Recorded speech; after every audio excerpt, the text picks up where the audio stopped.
We all know talk is central to OpenSciEd, but that doesn't mean it comes easily. Maybe you've launched a unit and asked, what are your ideas? And all you get are blank stares. That's because productive class talk doesn't happen by accident. It's something we have to teach, just like modeling or arguing from evidence. And one powerful way to teach it is by working on class discussion goals together. Let me give you a real example from my classroom. I was working with students who were brand new to OpenSciEd, and we had just finished setting our classroom norms. They all said it was important to look at the speaker. They agreed it mattered. But then, during our next discussion, a student bravely shares an idea, and as I look around the class, half the class is either staring at their desks or doodling. But this wasn't a failure. It was actually a perfect first goal. I told the class, we agreed that this mattered, so maybe we need to work on showing it. We made it our weekly goal for the first week. My goal is to show I'm listening by looking at the speaker. I had everyone write the goal in the same spot in their notebook so it wouldn't get lost. At the beginning of each day, we'd revisit it. Sometimes I'd remind them, and sometimes they'd remind me. At the end of each lesson, I'd ask them to reflect. Open your notebook to whatever page we're working on, and get some feedback from your partners. Did you meet your goal today? In their notebooks, they had a simple chart we made together. Just a small weekly tracker with the goal written at the top and 5 boxes labeled Monday through Friday underneath. Each day, they'd add a check mark if their group members confirmed that they'd met their goal, or an X if they didn't. It took maybe 2 minutes, but it made a big difference. It wasn't about perfection. It was about building awareness. And what really surprised me was how quickly things started to shift.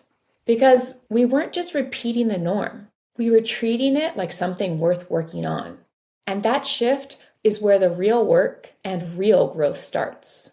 As my students started to improve, I introduced a new goal. Now that they were consistently looking at the speaker, that was great. We were ready for the next step. So I asked them to try using hand signals to show agreement and/or disagreement. And for students who were ready, signals for paraphrasing and building on other students' ideas. Each new goal built on the last. And I could see that they were developing the soft skills they needed to engage more confidently in talking and making sense of ideas together. And more importantly, they're building their community. It was really exciting to see that momentum build. But like with anything in teaching, there were definitely some pitfalls, and I learned a few things the hard way. So here is some advice for making this work in your classroom. First, don't try too much at once. I remember one week I asked them to use hand signals and paraphrase each other's ideas. It was just too much, especially in the beginning. Now I stick to one goal at a time. Keep it focused, keep it doable.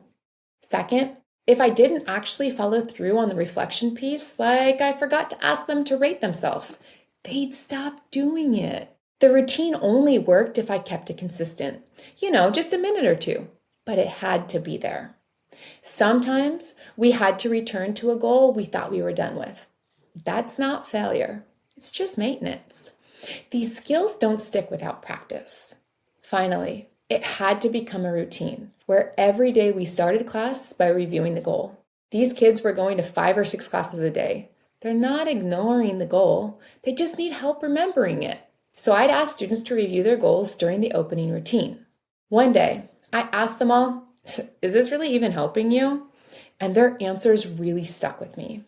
One student said, yeah, I used to be really shy and not talk in class. But when we made goals to share, I actually started to understand more. And I started speaking up a lot more too. Another told me, it mostly just helps me pay attention. When I know the goal, I'm more focused and not off task as much.